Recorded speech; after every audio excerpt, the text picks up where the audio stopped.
உலகத்தில் எத்தனையோ ஜீவராசிகள் இருக்குது. யானை இருக்குது, புலி இருக்குது, சிங்கம் இருக்குது, ஒரு எலி பூனை கூட இருக்குது. எல்லாமே வந்து அதுக்கு தேவையான ஆகாரத்துக்கு தேவையான தீனியை வந்து அதை தேடிக்கும். அது சாப்பிட்டது போக வந்து அதில் திருப்தி அடைஞ்சிரும்.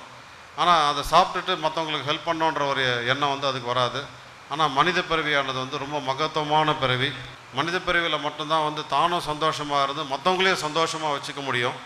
அந்த வகையில் வந்து எல்லாருமே வந்து இப்போ சேவை செய்கிறது ஆன்மீகம், இது ரெண்டுத்துக்கும் வந்து நம்ம வந்து வசதி வந்த பிறகு சேவை செய்யலாம், இல்லை வயசு ஆன பிறகு ஆன்மீகத்துக்கு போகலான்னா வந்து அது என்றைக்குமே நடக்காது. அதனால் ஆன்மீகம்ன்றது நம்மளுடைய வாழ்க்கையில் ஒரு பகுதி.